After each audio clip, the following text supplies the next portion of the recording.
I now come to the Deputy Leader of the Opposition, Angela Rayner. Thank you, Mr Speaker. And can I associate myself and thank you for your opening comments regarding our NHS, and thank all of those staff that have worked and continue to work in our NHS today.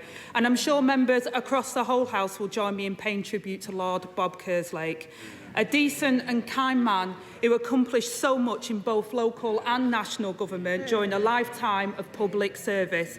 Our heartfelt condolences go to his family.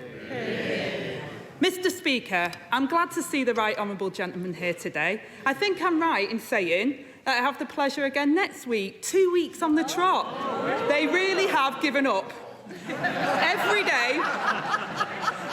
day, 4,000 families' mortgages deals expire, 100,000 more since we last met, and millions more next year. Families are sick with worry about the cost of the Tory mortgage bombshell. Do they still claim to be the party of home ownership? Good luck with that. Well, may I begin by associating myself with the Right Honourable Lady's remarks about Lord Bob Kerslake. I knew him from my time in Downing Street. He was a stalwart public servant and he will be missed by many on both sides of this House. It may come as a surprise to the Right Honourable Lady, but actually some leaders trust their deputies to stand in for them.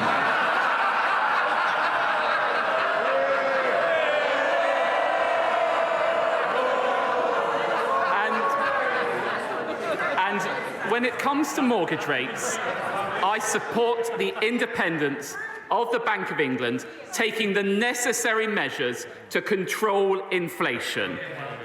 Just ask the IMF about what we have done in support of them. They've said we have taken decisive and responsible action to bring down inflation, and we will continue to do so.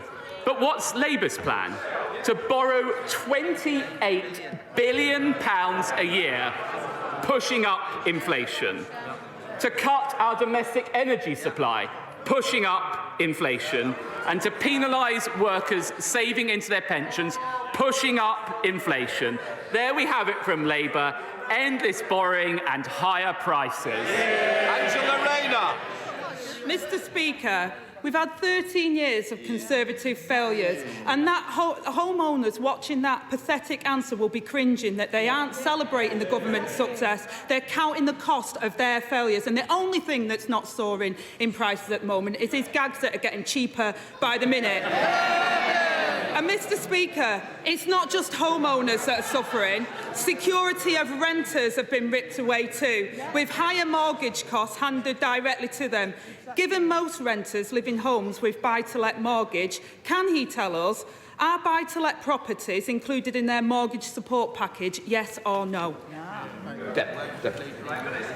Well, it's actually the case that under this government, and thanks to my right honourable friend, the Secretary of State for Levelling Up, that we have introduced legislation for the first time to support renters, to give them greater security of tenure, and of course, the Chancellor will take all necessary measures to stand behind both mortgage holders and, of course, take necessary measures for renters.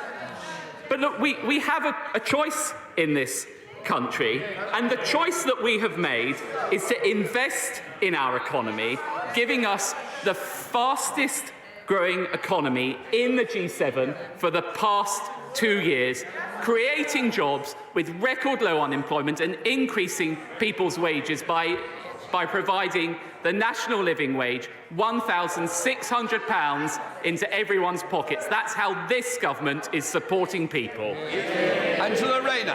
Mr Speaker, I know the Deputy Prime Minister isn't very good on facts, but their party did crash the economy. And he will know that according to his own government's data, over 2 million buy-to-let properties are missing out on support. No-fault evictions are up by 116% this year.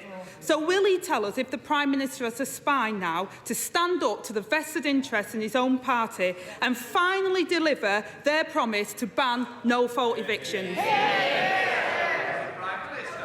Well, I don't think the Prime Minister is going to take any lectures on weakness from the party opposite. I remember there's a lot of talk about reshuffle in the air from the Labour Party. The last time the leader of the Labour Party tried to sack the Right Honourable Lady, she walked out with a promotion. But we will continue to stand behind renters and to support them. And my right honourable friend will take all necessary steps. Rayner. Mr. Speaker, that answer is pathetic for all those people that are facing homelessness on his watch. We will ban no-fault evictions, Mr. Speaker, unlike the party opposite. And Jessica and her 4 children from Plymouth were evicted from their home in April. They're temporarily living with Jessica's mother in a cramped house where her 2 eldest children are sleeping on blow-up beds in the front room surrounded by their belongings. Hardly the decent, secure life that his government promised. Don't families like Jessica deserve better? Yes. Deputy Prime Minister. I'll tell you what we're doing for families like Jessica's. We are increasing the national living wage. It was this party that introduced the national living wage, not the party opposite. It is this party that has doubled the personal allowance, cutting taxes for those people. And it is this party that has lifted 1 million people out of unemployment. I'm immensely proud of the record of this government, and that's why people will not trust the party opposite to crash the economy again. Rayner. Mr. Speaker, I asked a question about no-fault evictions. I was very clear on what the Labour Party would do, but I can't see us getting through a single one of these encounters without the Deputy Prime Minister blaming the opposition for his government's own record.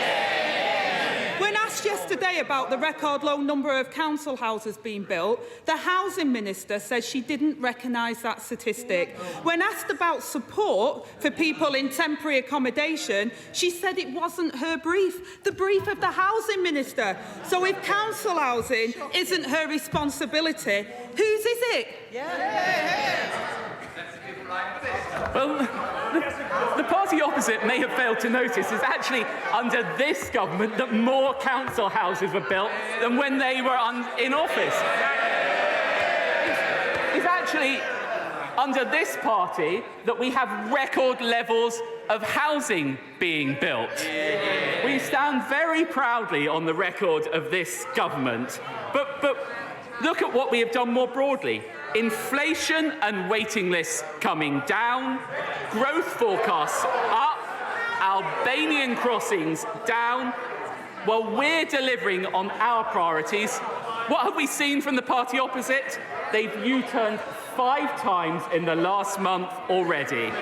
The record is clear. The only thing you can rely on the party opposite to deliver is broken promises.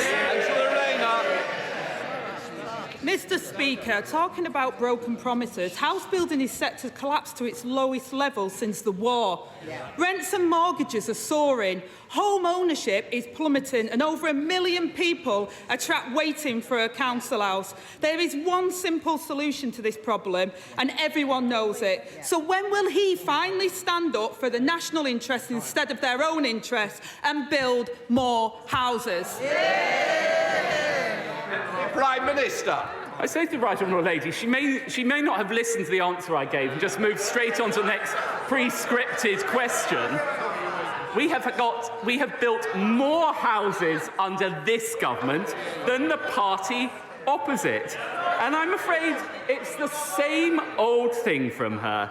She stacks up the endless job titles, she takes the union cash, and she constantly talks Britain down. That's why we will do everything we can to keep Labour out of people's pockets, out of their lives, and out of government.